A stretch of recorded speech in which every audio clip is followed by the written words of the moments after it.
Good evening students. তো আজকে আমরা ফের WH inter school test chapter 5 যে সলিউশন পেপার এসিকিউ এবং এমসিকিউ সেটা আমরা নিয়ে হাজির হয়ে গেছি। সুতরাং চলো বেশি সময় নষ্ট না করে প্রথম কোশ্চেন কি আছে দেখো। The blind girl in the eyes have it thanked for. যে ব্লাইন্ড গার্ল ছিল আইজ হ্যাবিটের গল্পে, সে কিসের জন্য থ্যাঙ্ক দিয়েছিল? ফর শর্ট জার্নি, কারণ জার্নিটা ছিল ছোট্ট, তাই জন্য সে থ্যাঙ্ক টু গড, সে ঈশ্বরের প্রতি ধন্যবাদ জানিয়েছিল। তারপরে দেখো, the number of people Kalam's mother fed every day was. প্রত্যেক দিন কালামের মা কতজনকে খাওয়াতো? এটা আমাদের উত্তর হয়ে যাবে more than total family members. তাদের ফ্যামিলি মেম্বার যে যতজন লোক ছিল তার চেয়ে বেশি জন লোক, বাইরের লোককে কিন্তু তারা খাওয়াতো। নেক্সট আমরা দেখে নেব যে Mrs Jones did not ask Roger anything because she thought that it would. Mrs Jones রজারকে কোনো কিছু তার ফ্যামিলি ব্যাকগ্রাউন্ড সম্বন্ধে জিজ্ঞেস করেনি, তার কারণ এটা কি করতে পারে? ইট উড এম্বারেস হিম, এটা তাকে এম্বারেস, লজ্জায় ফেলতে পারে, তাই জন্য কিন্তু মিসেস জোনস রজারকে জিজ্ঞেস করেনি। 4 নম্বর, the tsar help the hermit. রাজা সন্ন্যাসীকে সাহায্য করেছিল টিল দ্য ইভিনিং, একদম সন্ধে ঢালো অবস্থা, সেই ইভিনিং অবধি কিন্তু সে তাকে সাহায্য করেছিল, হেল্প করেছিল। কি করে সাহায্য করেছিল? He helped him by digging the ground of 2 beds. তা দেখো, পোয়েট্রি থেকে আমরা দেখে নেবো the first step of uprooting tree is. প্রথম একটা গাছকে উপড়ে ফেলার জন্য প্রথম স্টেজ কি? টাই আর রোপ, প্রথমে দড়ি বাঁধা। ঠিক আছে, এটা হলো ফার্স্ট স্টেপ। সেকেন্ড আমরা দেখে নেবো one of the soldiers hand is resting. Shoulder একটা হাত কোথায় রেস্ট করছে? অন হিজ চেস্ট, তার বুকের ওপরে। নেক্সট দেখে নেবো আ ভয়েস উইল রান, একটা আওয়াজ ভেসে আসছে। Here the voice refers to the voice of. এখানে কার ভয়েসের কথা বলা হয়েছে? দ্য গ্রাস অফারের ভয়েস কথা বলা হয়েছে, ঘাস ফড়িংয়ের ভয়েসের কথা। তারপরে 8 নম্বর দেখে নেবো দ্য ইটার্নাল সামার। হিয়ার দাই মিনস দাই ইটার্নাল সামার, দাই মিনস দ্য পোয়েটস ফ্রেন্ড, কবির বন্ধু। ঠিক আছে, দাই মানে কবির বন্ধুকে বোঝানো হয়েছে। এবার আমরা ড্রামাগুলো দেখে নেবো। ড্রামার যে প্রথম কোশ্চেন হচ্ছে the name of Chubukov's dog is Squeezer. চুবকভের ডগের নাম কি? স্কুইজার। নেক্সট আমরা দেখলাম Lomov is in his mid 30s, মানে লোমবের বয়স প্রায় 35, তো এটা মনে হচ্ছে mid 30। When Lomov faints Natalia pulls his sleeve. যখন লোমব অজ্ঞান হয়ে গেছে তখন নাটালিয়া তার কি করে দিচ্ছিল? স্লিভগুলো, জামার যে স্লিভ থাকে সেগুলো নামিয়ে দিচ্ছিল। নেক্সট আমরা দেখবো the day before Lomov meet Natalia was. গত দিন, যেদিন নাটালিয়া এবং লোমবের দেখা হওয়ার আগের দিন, সেদিন কিরম ছিল? ওয়েট, বৃষ্টি ভেজা। ঠিক আছে, তাহলে এই ছিল আমাদের এমসিকিউ পার্ট। এবার আমরা দেখে নেবো এসিকিউ পার্টের কিছু অংশ।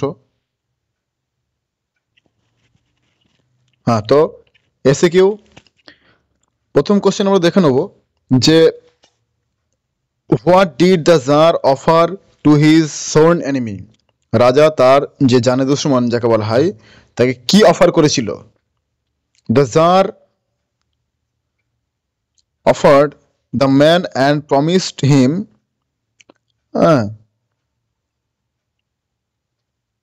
Two restore his property. রাজা তাকে কি বলেছিল? যে প্রমিস করেছিল তার সম্পত্তি তাকে ফিরিয়ে দেবে। তারপরে দেখো 2 নম্বর কি আছে? Why did the czar decide to consult the hermit. কেন রাজা হারমিটের সঙ্গে কনসাল্ট করতে চেয়েছিল? কেন জার হারমিটের সঙ্গে কনসাল্ট করতে চেয়েছিল? দ্য জার ডিসাইড টু, এখানে ডিসাইডেড হবে, টু কনসাল্ট এখানে কিরম হবে? DECIDED, decided. The Tsar decided to consult the hermit because the hermit was widely renowned for his wisdom. ঠিক আছে, H E R hermit was wildly renowned for his wisdom. ঠিক আছে, এরভাবে উত্তরগুলো লিখতে হবে। 3 নম্বর আমরা দেখে নেব, why did Mrs Jones allow the boy to stoop? Mrs Jones allow the boy to stoop to pick up her hand pocket book. ঠিক আছে, তাহলে তার যে পকেট বুকটা, সেই পকেট বুকটা কিন্তু তোলার জন্য মিসেস জোনস কিন্তু সেই বয়টিকে স্টুপ মানে একটা ঝোঁকাতে চেয়েছিল। 4 নম্বর দেখব যে what were there behind the screen of Mrs Jones room? Mrs জোনসের রুমের বিহাইন্ড দ্য স্ক্রিন মানে পর্দার পেছনে কি ছিল? There are gas plate and ice box. তারপর কি লিখবে? Gas plate and ice box behind the screen of Mrs Jones room. ঠিক আছে, এটা তোমরা লিখবে। তারপর where was Kalam's ancestral house situated? কালামের যে অ্যানসেস্ট্রাল হাউস, যে পৈতৃক বাড়ি, সেটা কোথায় অবস্থিত ছিল? তাহলে Kalam's ancestral house was situated, ঠিক আছে, Kalam's ancestral house was situated, এটা হবে না, at Rameswaram in Madras state. ঠিক আছে, তাহলে কি লিখবে? এটা বাদ দিয়ে Kalam's ancestral house was situated at Rameswaram, এখানে একটা দেখা যাচ্ছে না, at Rameswaram in Madras state. তারপর কি দেখবে? What according to Kalam is the way to freedom, happiness and peace of mind? কালামের মতে যে হ্যাপিনেস এবং পিস অফ মাইন্ডের পথ কি? তাহলে হোয়েন অ্যান ইন্ডিভিজুয়াল, দেখো উত্তরটা কিরকম হবে? When an individual serves his emotional and physical bond, he is on the road of freedom, happiness and peace of mind according to Kalam. তাহলে যখন সে তার কোনো ব্যক্তি যখন তার ব্যক্তিগত সত্তা এবং ব্যক্তিগত সত্তার ইমোশন, আবেগ এবং ফিজিক্যাল বন্ড, ঠিক আছে, সেটা যখন সে ছিন্ন করে দেবে, তখন সে হবে হ্যাপি হবে, সে on the road of freedom এবং পিস অফ মাইন্ড। এটা কালামের মত অনুসারে কিন্তু এরকম নিয়ম। তারপরে কি হচ্ছে? What was tantalising the narrator in the ice habit? এই আইস হ্যাবিটে লেখককে কি ট্যান্টালাইজ করছে, কি পাগল করে তুলছে? তাহলে উত্তর হবে the perfume of the girl's hair was tantalising to the narrator in the ice habit. তারপর আমরা দেখে নেব যে how was the love of the blind girl? Blind গার্লের লাভটা কিরকম ছিল, হাসিটা কিরকম ছিল? The love of the blind girl was ringing love, খিলখিল করা হাসি ছিল। ঠিক আছে, রিঙ্গিং লাভ ছিল সেই অন্ধ মহিলাটির। নেক্সট আমরা দেখে নেব পোয়েট্রি থেকে যে কোশ্চেনগুলো আছে, সেই পোয়েট্রির কোশ্চেনগুলো। নাম্বার 1 কোশ্চেন কি আছে পোয়েট্রির? What has the tree slowly consumed? তাহলে উত্তর কি লিখবো আমরা? The tree slowly consume the আর্থ।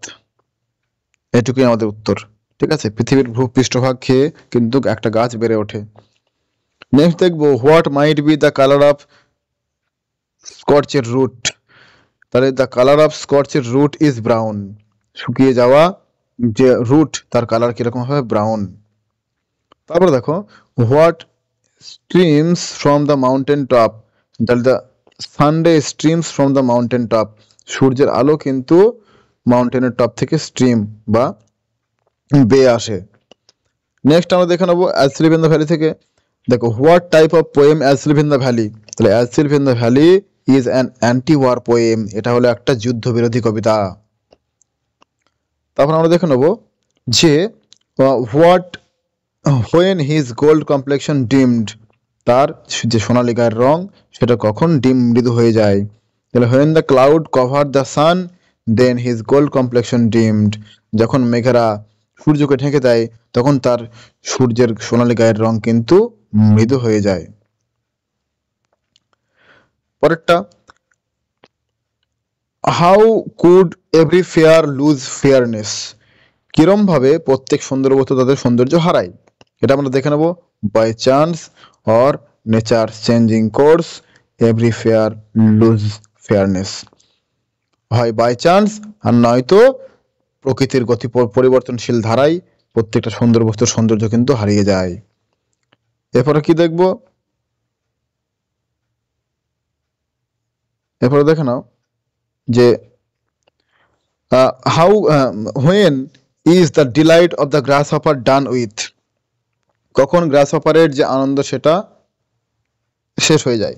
তাহলে when the grass hopper tired out with fun, যখন সে আনন্দ করতে করতে যখন সে টায়ার্ড হয়ে যায়, দেন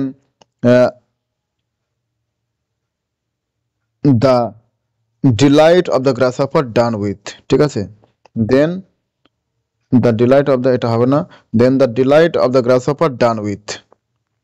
নেক্সট আমরা কি দেখবো, last question, who is the voice of winter in the poetry of earth, poetry of earth কবিতায় শীতকালের যে ভয়েস, শীতকালের যে জেগে থাকার যে একমাত্র কে জেগে থাকে বা কার ভয়েস শোনা যায়, সেটা হলো crickets voice of winter of the poetry of আর্থ। হ্যাঁ, এই উইন্টারে ক্রিকেটের ভয়েসটা কিন্তু শোনা যায়। তাহলে এই ছিল আজকে আমাদের 5 নম্বর সেট। আশা করি ভালো লেগেছে, ভালো লাগলে কমেন্ট করে অবশ্যই জানাবে। Thank you, thanks for watching.